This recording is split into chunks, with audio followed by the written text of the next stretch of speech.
This is the Rich Dad Radio Show. The good news and bad news about money. Here's Robert Kiyosaki. Hello. This is Robert Kiyosaki, the Rich Dad Radio Show, the good news and bad news about money. And of course, we broadcast from beautiful Old Town Scottsdale, Arizona, where it's either heaven or hell. And right now it is pure heaven. It is gorgeous. Flowers are blooming. And the good thing is there's nobody on the streets. There's no cars. It's really, really heaven. So, anyway. Kim, anything you want to say real quickly? No, it's very interesting times, of course, and we just encourage everybody. People just are going to have to get back to work as soon as possible, and the quicker we can do that, the better this nation's going to be, the better the world's going to be. So that's my biggest concern, is getting people back to work as soon as possible. So it's my honor today to have a very, very special guest, an old-time friend. He's now called the Leprechaun. That's an inside joke, unless you haven't been watching his YouTube videos, but Patrick is the Leprechaun. So anyways, Patrick met David, and I met him years and years ago, and he drove up in a bus, a huge bus. And I said, who is this character, And he said, well, we're doing this thing called YouTube. And I'm going, I'm so old, I don't even know what YouTube is. But anyway, Patrick's been a friend ever since then. I want to say something about him. The reason I definitely wanted him on this Rich Dad Radio Show is because I would say Patrick is prescient, which means he has a crystal ball. He kind of knows what people need to know. And so his guests are always just ahead of the curve. Like if you can talk to him, a month earlier, you'll see the future. Just like you had Kobe Bryant on the program. That was, just powerful.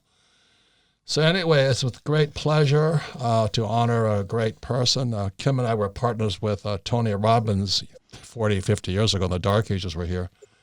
But you have the same energy as Tony, but I think you're a better teacher than he is.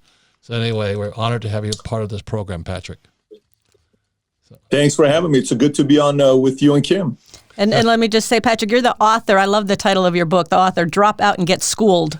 Love that. The Case for Thinking Twice About College, 25 Laws for Doing the Impossible, and the Life of an Entrepreneur, 90 pages. And you're the CEO of PHP Agency, Inc., which I believe is insurance, correct? Mm-hmm. And then Valuetainment Media. And you do entertain. I've watched some of your pieces and your YouTubes, and what I love about you is you're no BS. You're a very straight talker, and happy to have you on the show. And you keep it simple for me. So yeah, anyway, I really me too. appreciate that. Me too. But do you want to explain really quickly how I call you the Leprechaun? Are you talking about the Lucky Story, or which part of the Leprechaun? That guy who couldn't, he memorized a whole deck of cards. I couldn't believe it. I mean, what was his name? You shuffled this deck of cards, and then he could call them as they came. Anyway, Richard Turner. Yeah, that was amazing. So he was unbelievable guy. Yes. I sat there, but he kept saying everybody could do it. I said everybody but me. That was my response. This guy could he would memorize the whole order of a deck of cards after it was shuffled, and then he could call it coming back. I'm going, holy mackerel! Unreal. Yeah. So anyway, that's the kind of guest that Patrick has on, and I like to think I'm part of that category. But anyway, we've had fantastic guests, and you're prescient. You're ahead of the curve, and I think that's the key to being successful today. So anyway, welcome to the program, Patrick. It's good to be on with you. It seems like when you've been with us twice. At one point when we had a couple thousand subscribers, and then today. And each time we've had you, our audience loves hearing from you. Well, thank you. And I told you when you and I were together, your book is the third book I ever finished cover to cover. And that was back in 1999 or 2000 when I first got out of the Army. First book I ever read cover to cover was How to Win Friends and Influence People. Second book I read cover to cover was How to Master the Art of Selling by Tom Hopkins. Back in the days, real estate, I was in the Chatsworth area. Third book I read was Rich Dad, Poor Dad, and then it's been a couple thousand since. But your book was a revolutionary book. But obviously, 50 million people can attest to that. Right, and you have your own book coming out right now called Drop Out and Get Schooled. And what is your message behind that book? Because I agree 100% behind that idea, because you don't learn much in school that applies to real life. I mean, school's important. But it's not about real life. That book came out a couple of years ago. My next book that's coming out in on June 30th. It's called Your Next 5 Moves with Simon & Schuster. It's called Your Next 5 Moves. That one, the Dropout and Get Schooled, Robert, you and I are on the same page with that. Yeah, you guys are. Unless if you're trying to major in any of the STEMs, you know what the STEMs are. I mean, you're trying to be a scientist, a doctor, a lawyer. I get it. You got to go to school because, you need to go through that route. But if you're trying to become somebody who's a business owner or an entrepreneur or somebody that wants to get into sales, a fine arts is not going to do nothing for you, but get your parents to be a little bit more in debt, if you get a fine arts degree. And nowadays, one of the best ways to get any kind of education, the fastest way is just shadowing somebody. Go work under somebody and see what happens. That'll teach you way more of you shadowing someone than going and doing anything else. That's the one part about that book. As far as Your Next 5 Moves goes, that book was inspired because you and I both are military. You're Marines. I'm Army. You're at a different era. I'm more a different era. When you went into your era, it was a very challenging, tough. They pushed you around. I went in the 97, 99 era. And then you have today when you're in the military, everything about whether you read about Genghis Khan, Napoleon, Alexander, Patton, any of these guys, Churchill, everything was about who had the next move. And typically there's this whole concept when you hear about grandmasters in chess, they say the average player knows how to make their next 1 to 3 moves. A pro knows 3 to 5 moves. A master knows 10 moves. A grandmaster knows 15 moves.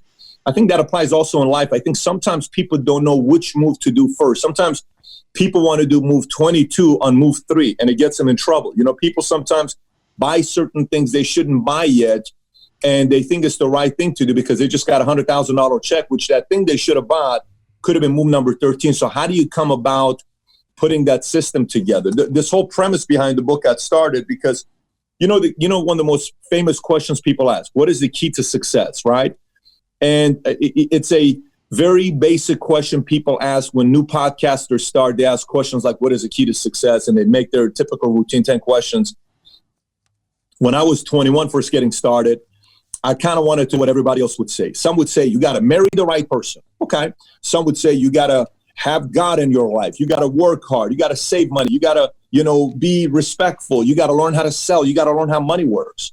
For me, the more and more I watched people and spend time with them, those who did the best knew how to process issues, and they had a system on how to process issues. So I'm not interested on anything else except for how you decipher information that we all have and you put it together. It's kind of like that one movie, The Genius, that one movie where the guy makes the windshield wiper. I don't know if you've seen the movie. Oh, yeah. I don't know what there's something about Genius was in the movie. And this guy goes against Ford. Ford steals it from him. It costs his wife. It costs his kids. It costs everything. And then he comes back and he goes to court and he represents himself because he's broke. And the attorney for Ford says, listen, what he did is nothing. It's 3 pieces he put together. And he says, what do you have to say to that? He says, Your Honor, this man didn't do anything special. Then the guy gets up. He says, look, how many of you have used the word however in your vocabulary before? Yes. How many of you have used the word love before? Yes. How many of you guys have used the word house before? Where are you going with this? These are all words used by Charles Dickens in his book that became a bestseller, read by tens of millions of people. If you know all these words, how come you've never written a book like him? It's because he knows how to sequence the words and the rest of us don't. Right. It's not the idea that these 3 weren't unique. I just know how to put them together. So that's the whole idea about when you know your next 5, 10, 15 moves, you have an edge over your competitor. So that's what the book is about. And that's important because we're entering a whole brave new world right now. What was the nostalgia of yesterday is gone. But I think the most powerful, I've handed it out to everybody, the best thing you've done is your, because of YouTube, because I'm not technically inclined here, but anyway, it's Wartime Leaders and Peacetime Leaders. And right now, it's my opinion, you'd better be wartime. And as you said, you were Army and I was Marine Corps. The hardest thing I have to do is talk to somebody, first of all, who has never been in the military. There's something lost in translation. The second thing is you haven't been to combat. Like I know when I first came back from combat in Vietnam, I couldn't talk to the guys that were in the rear with the gear and the beer. You know what I mean? The guys hadn't been on the front line. They were pussies as far as I was concerned. But it wasn't that they were pussies. I had changed so much.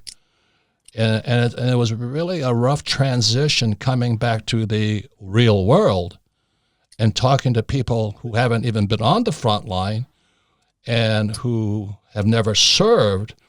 And when their fingernails break and they got to call their manicurist, they're in trauma. You know what I mean?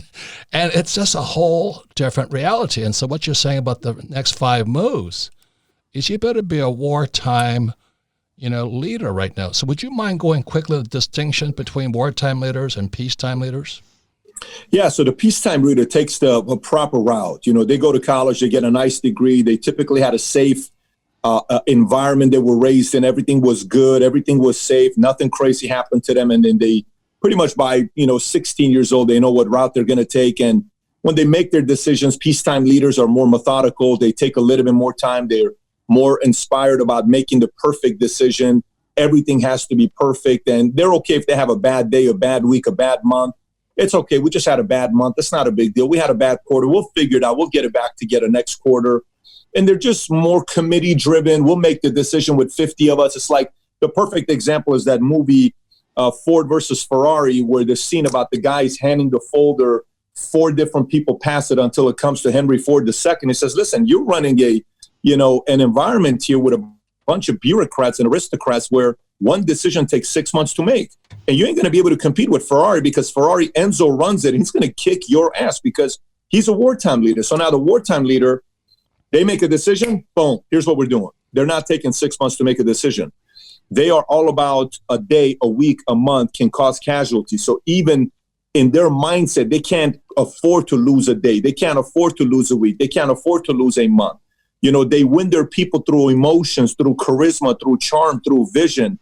And while the peacetime leaders win their people over through intelligence, through logic, through education, through degrees, bonuses, through a lot of that stuff. Yeah, money. And so, yeah, it's. And by the way, when you go through it,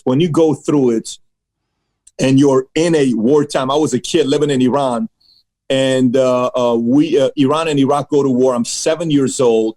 And one day we got bombed 67 times. I'm living in Tehran. We're in a 4-story house. We hear the alarm when the planes cross the border and hear the radio tell us, Tabajo, Tabajo, alamat qirmez, meaning attention, attention. The red signal means that planes have crossed the border. And then all we hear is the whistling sound. And I'm hearing the whistling sounds and you hear it, then there's a 5-second pause, then there's an explosion. And you hear it getting closer and closer and closer. And I'm just looking at my dad. It's my mom, my dad, and my sister. And I'm looking at my dad. We're hiding under stairs because every time we saw buildings coming down, they always stuck. If you were here, it's the safest place to be in a house. So we're sitting there, we're hiding, and I look at my dad, and my dad is not flinching. And I'm looking at my mom. My mom is crying, hysterical. My dad is just like, it's going to be all right. What do you mean it's going to be all right? We're being bombed on. It's going to be all right. Then we escaped to a city called Karaj. We got bombed there. Then we escaped to a city called Bandar.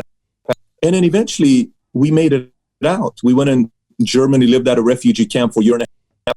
And then I came out here to the States and I joined the Army. Moral of the story is wartime leaders bring peace of mind to everybody. They're poised, they're calm, they're collected, they make quick decisions, they move, and people around them get calmer and calmer and calmer. And God knows today, watch how many new heroes, Robert, are going to be born during times like this. You were talking about it earlier. You know this yourself from experience when you came back from Vietnam. You don't look at the same lens. You don't look at the world from the same lens. Everything is kind of slower for you because you're kind of like, this is not a big deal. When you got bullets going a million miles an hour, you got to figure this out. So today, if there's ever been a time where people are wanting to be the heroes of the next 5-10 years, where the world starts talking about them, where they become financially free, or they become the heroes of their family, where their cousins, their nephews, their kids, their grandkids, their great-grandkids are going to look at them and say, that's my hero. That's who I want to be like one day. This is that opportunity. Amen. Amen. You can't earn those stripes during peaceful times. You only earn those stripes during these times. Patrick, we have to go to break, but anyway, I want everybody to listen to what you say. I'll just repeat what I said, is that when I came back from the war, when I came back off the front lines in Vietnam and came back to Okinawa, and I'm talking to some lieutenant or a captain who had never been on the front line, he was different because I was different. And then when I came back to the States and I get spit on at Norton Air Force Base by a bunch of hippies and eggs thrown at me, it took more wartime cools, not to go kill those little SOBs. But anyway, that's. And I know we need to go to break, but I just want to make a point, because you're saying what you're saying is the wartime leaders are the ones that have been on the front line, whether it's business, whether it's war, whether it's wherever. They've been on the front lines. They've been in the trenches. They've actually experienced it versus just sat in their ivory tower and of academia or wherever. So it's the people that are in the trenches in the front line that are the wartime leaders. And this is wartime right now. So when we come back, we've been going more into how you can become a wartime leader versus, I can't repeat the word over the air, but I have some vocabulary. Being a Marine, we have a different vocabulary. So when we come back, we're more with a great leader here, Patrick Bet-David, and we'll find out more how you can prepare for the next 5 steps in his book.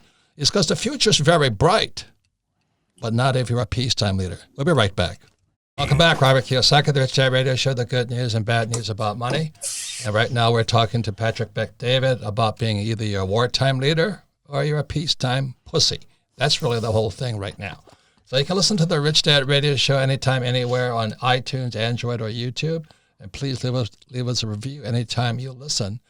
And all of our programs are archived at richdadradio.com. We archive them for one reason. It's because we're educators. We have nothing to sell, really. And one of the best ways to learn is called repetition. You listen to this program a second and third time, your intelligence, your mind will expand. You'll hear things you never heard before. And the other part of it is you have friends, family, and especially business associates who are peacetime pussies. Whatever they call them. Let them listen to this and discuss it. Really discuss it. Because as Patrick is saying, and what I'm saying, is when you're under fire, you change. And you kind of understand what life is all about. But the average person, they're talking about getting rid of plastic straws. I'm going, have you got anything better to do with your time? Get paper straws. But oh my God. But anyway, that's the nature of the show here. This is a very critical time. It's a brave new world we're entering. The world will never be the same. There will never be job security again. I think the U.S. economy is going to tank. There is, if you look at the history of the whole world, every 1,500 years there's a collapse. The first collapse was the Bronze Age. Second collapse was the Roman Empire, and this might be the collapse of the third. So if you think that tomorrow is going to be a V-shaped curve, the dollar's going to come back and everybody's going to be happy and happy days again, I hope you're correct. But I have my doubts right now. Any comments, Kim? Yes, well, our guest is Patrick Bet-David. He's the author of Drop Out and Get Schooled, The Case for Thinking Twice About College. And his new book coming out is called Your Next 5 Moves, Master the Art of Business Strategy. He's also the creator of Valuetainment, which is a fantastic YouTube channel that for entrepreneurs. And he gives some just straightforward, no nonsense, great information, clear information about what it takes to be an entrepreneur. And Patrick, one of the things we're talking about is wartime leader versus peacetime leader. So people starting a business right now, or if they're thinking of starting a business, they have to be really a wartime leader. You've got to be in the trenches and get your hands dirty, do whatever it takes to succeed. And right now with this coronavirus, we are definitely in a wartime situation. Patrick, one of the things that really bugs me, I called this one person up not too long ago, and I said, hey, let's get some work done. He says, it's Saturday. Wrong answer. It amazes me how many people don't realize how magical of a day Saturday is. Patrick, do you know what day it is at all? It's just a blur. You know what I mean? I honestly don't know what day it is. It's either Thursday or Friday. That's all I know because of my calendar. I'm not being sarcastic. It's either Thursday or Friday today. But if I told you I'm coming to town on Sunday, would we go to work? Of course, we'd be together. You and I, if we could do whatever we want to do if you were coming to town. Yeah, that's what I mean. But work is, this is the biggest thing is, people talk about do what you love. I think it goes beyond that. Come to serve people. We're out there to serve people. And there's another guy, Jordan Peterson. He says it really, really well. He says, if you don't have meaning in your life, life's really, really hard because it's that meaning, it's that passion that gets you over the tough times. So once again, we're talking to Patrick Bet-David, and we're talking about the difference between a wartime leader and a peacetime leader. And we're definitely at war right now with this coronavirus. And the problem is we got a bunch of peacetime pussies leading us. That is a big problem. Thank God we got Trump, who likes to fight. I don't know if he's fighting in the right way, but that's not my decision. Anyway, Patrick, I want to talk a little. And first of all, I acknowledge my wife, Kim, is that the biggest problems we had at Rich Dad is we hired peacetime leaders. We had guys that didn't go to war. They dodged a draft. And every time people told me that as a former Marine, when somebody said, yeah, I just dodged a draft because I stayed in college, something inside of me winced, ugh. But I didn't know what I felt until, Patrick, you did that YouTube video about wartime leaders and peacetime leaders.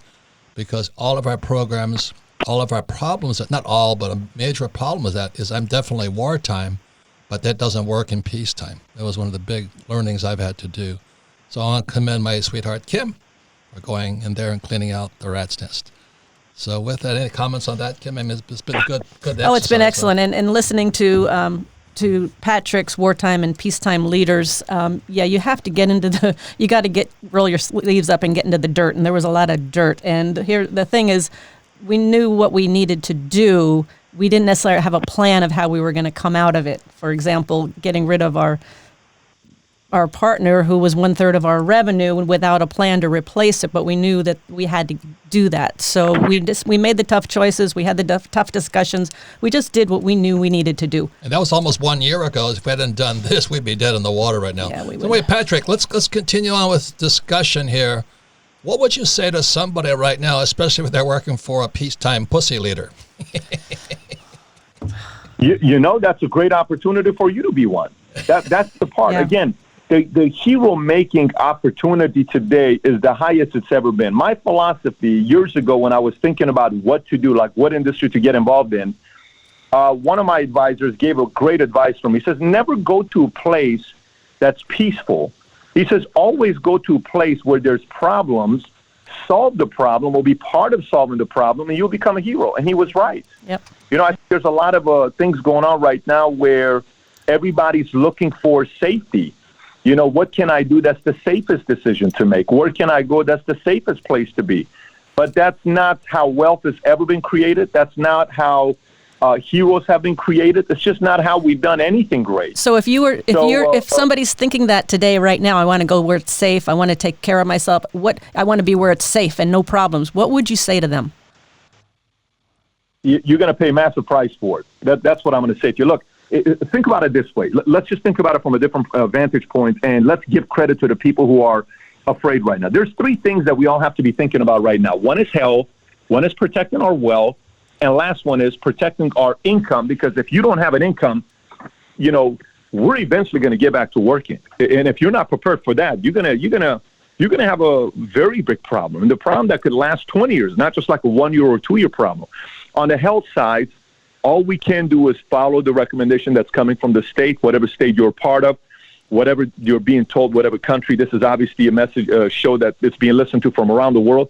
You have to pay attention to what your country is telling you. That's number one, your health. So then you have to look at the people above you, on your side and below you. Here's what I mean. Look at the people above you. How can you take care of your parents and your grandparents? What do you need to do? I had conversations with my dad and my mother, and I told them exactly what recommendations I've given them. And my dad is a 77-year-old stubborn man. He's my father. I'm his son. So convincing him was a little bit more challenging than my mom. Then I had to have a conversation with my siblings, my sister, and my peers. Then I had conversations with my kids. We talk about it openly, even though they're only 8, 6, and 3. And then I have my executives, my investors, my staff, and my 14,000 insurance agents nationwide and 120 offices that we have. So that's the health side, okay? I brought experts to tell us, our leaders, our teammates, of how to be more prepared to take care of our health. Now you have wealth protection. On the wealth protection side, you got to figure out a way to protect your wealth. 2008, when the market tanked, we lost 38% in a year. Well, we lost 39% in a month. We went from 29.5 to 1918, whatever the number that hit, and $25 trillion of wealth was lost. How are you going to be protecting yourself? This is the time to kind of start educating yourself on alternatives about protecting your wealth. And a last one, which to me, depending on what phase of your life you're in, some people are in wealth protection phase, But some people aren't income. They haven't made the money yet. They haven't had the kind of income that allowed them to put money aside. What skills do I need today to be able to create income? If they laid you off, 3.28 million people got laid off 2 weeks ago in America, 6.6 last week. That's a record of 10 million in a month.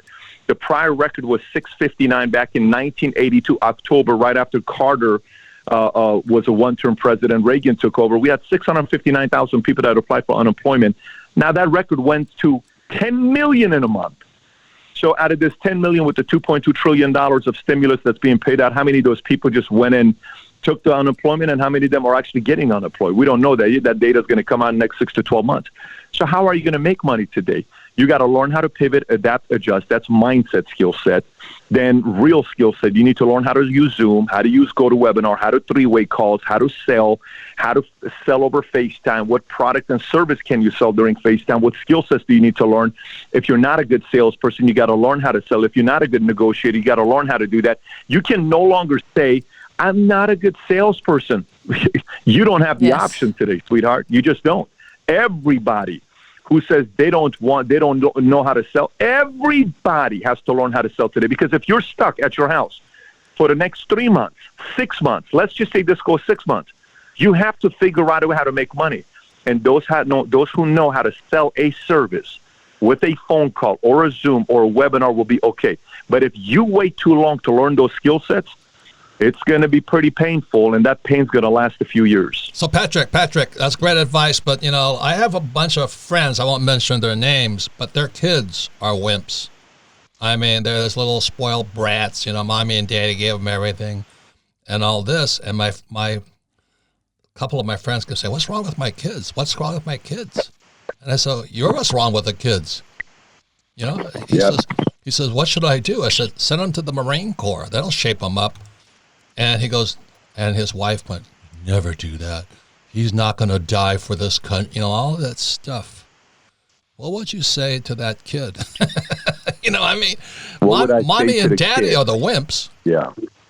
What I would say to the kids is run away from your parents and disappear for 5 years and come back. Go watch the movie, Count of Monte Cristo? I don't know if you remember the movie Count of Monte Cristo, where this guy has a guy that gets rid of him, puts him in jail, takes his girl away from him, and he goes to jail. In jail, he loses everything. He meets a guy that reads the right philosophy books and money books and law books. He gets out of jail, becomes the richest guy in the city. His girl marries the guy that put him in prison. He puts the biggest party together, arrives in a helicopter, and he invites the guy that put him in jail because he changed his name. The guy shows up with his ex, and his ex looks at him in the eye saying, I recognize those eyes, but it's been 20 years, and he knows exactly who she is, and then she finds out who he is, and he becomes a hero. I mean, sometimes you got to disappear from your parents because your mommy's, raising you as a pansy, and if your mommy's hasn't desensitized you with the pansiness, you got to get away from it. Well, I sat down with it. Patrick, in this case, both mommy and daddy are, what's, I'm going, don't you understand? But that's great. I mean, that is really a great point, because he's got that kid's got to have the guts to step away. Yeah, he really does. He's got to run away, man. He's got to run away. Yep. So he's got to run away. Special forces need them in Afghanistan. The Marines could use them in SEALs, and all this stuff. And I don't know. This is my last comment to you. How much did joining the Army shape who you are today? Oh, there's no way in the world I'm who I am today. No way in the world. Listen, the story you just said is a fascinating story. I'm a kid in Iran. We're going out to a park, and we used to go to this park called Park-e-Shahan-Shahi. They changed the name. It was Shah's Park, but they changed the name. We'd go to this park, and my mother would always go. And eventually, every time I would fall, oh, my gosh, come here, baby. Oh, my. And my dad said, no rule. I am never taking the kids to the park with you. He's saying this to my mom. And my mom's like, what are you talking about? These are my kids. You can't say that. I said, I'm not taking them anymore. You want to take them? You take them. But if I'm taking them to the park, you're not coming. So we go to a park one time, and there's this roundabout that people are riding the bicycle, these kids, and everyone's going one way. And I tell my dad, I want to go the other way. He says, you don't want to go the other way. You're going to hit somebody. He says, no, I want to go the other way. He says, if you hit somebody, you hurt yourself, I'm not helping you. I said, okay. So I went and took the bike, and I go the other way. So 50 kids are going one way. I'm going the other way. So I sped up, and I sped up. Finally, I'm waving at my dad. I don't look at the kid in front of me. Bam! I hit this kid. I fly off the bike. The other kid flies off the bike. His parents run up to him. They're telling me, what kind of a kid are you? Who are your parents? We've never seen a kid like you before. And I point on my dad. My dad's standing on the sidelines. He hasn't even gotten up off the chair. He points at the water faucet. Says, go wash your hands. I was bleeding. My knees were bleeding and my elbows were bleeding. I go wash myself. So what do you want to do now? What'd you learn from that? I said, it doesn't work. He said, maybe you want to go the other way. What do you think? He says, I said, I'm going to go the other way. And I went the other way. That applied later on in life when I decided to join the Army and said, I just can't be around all these guys. I went to the Army. I came back. Robert, I can't even describe it to you. I mean, it was as if you came back and you look at everybody around you. They're sleeping in, waking up at 10 o'clock. My peers who are partying hardcore, and they're not lifting weights or going to the gym or training themselves. And I said, this is way too easy. Now, obviously, the first 6 months in the military sucked because who the hell wants to wake up 4 o'clock every morning and go to sleep at midnight on boot camp and AIT? But it shaped me to who I am today. I definitely, when I tell you definitely, there's no way in the world Patrick Bet-David is who he is if I don't go to the 101st Airborne Division. Amen, No way. amen. Thank you for that. So, ladies and gentlemen, we're out of time, but I really want to encourage people. Patrick has a fantastic insurance company where he trains thousands of people to be strong, because that's what we have to be today, and entrepreneurs. And secondly, he has valuetainment, and I love that because we're in the business of edutainment. We have the cash flow board games that people can have fun learning and all this. It sure beats those Peacetime guys who climb the ladder of academia and then never leave school, like my poor dad. And Patrick, your next 5 moves, your new book, your next 5 moves. When's that come out? Your next 5 moves is coming out June 30th. June 30th. Perfect. And if you want more information from Patrick, just click on this. And if you want more information from Patrick, just click on the link on the screen.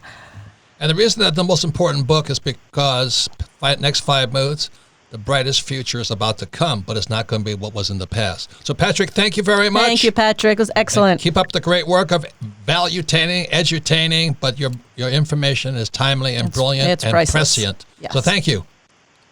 Thank you so much. This has been a blast. Thank you so much, Kim. Thanks, Robert. Thank you. Thank you, Patrick. Bye-bye. Take care. We'll be Bye-bye. watching. Bye-bye. Welcome back, Robert Kiyosaki, the Rich Dad Radio Show, the good news and bad news about money. Once again, I want to thank Patrick Bet-David, Valuetainment, and his insurance company, but he's a great leader today. Once again, you can listen to the Rich Dad Radio program anytime, anywhere on iTunes, Android, or YouTube. And please leave us a comment what you thought of the program. We'd love to hear from you. But most importantly, we archive this program so you can listen to this again, because repetition is if you listen to this program all more time, you learn twice as much. So have your friends, family, and business associates, especially if they're wimps, listen to this program. Any comments, Kim? Well, I highly recommend you watch Patrick's YouTube video on valuetainment. It's on Wartime Leader versus Peacetime Leader. It's magnificent. And today, I mean, if you've made your way through academia and your and corporate ways of doing things and bureaucracy, and now you're out of work and you need to make money, you're going to need to change into a wartime leader, at least a wartime soldier of some sort, because it's not going to be the same thing. You've got to think differently today, and that's what Patrick was saying. So let me tell you a quick story about the evolution. Like, I was a surfer kid. I go to military school, joined the Marine Corps, then I go to flight school, go to Camp Pendleton, go to a stage in Okinawa, and then I go into combat. And like I say, when I came back from Vietnam, my flight suit was no longer green. It was kind of an orange because we had been fighting so much, we'd been sweating so much. We were just torn to shreds out there. And I come walking, this is in the Okinawa Marine Corps base, Camp Fatima, and this major who had never been in combat comes up to me and he goes, "Marine, your uniform looks like shit." I nearly decked him. I mean, this pussy had never been in combat. And he's looking at me, and my uniform looked like hell. It was true, but there was a reason for it. And that's what Patrick is talking about, is the metamorphosis. So metamorphosis, the definition of which I really, really love, is that it's the transformation from an immature form to an adult. So the good thing about this crisis we are in, some of you will turn into adults and some of you will remain little kids sucking your thumb, hoping the government or your boss is going to save you. So it's your choice right now. But this could be the biggest opportunity of your life, depending how you look at it. So that's the reason we're really happy to have Patrick Bet-David. Please watch his video, Wartime Leaders and Peacetime Leaders, because really that's a decision in your heart, body, and soul at this moment. So thank you for listening to the Rich Dad Radio Show.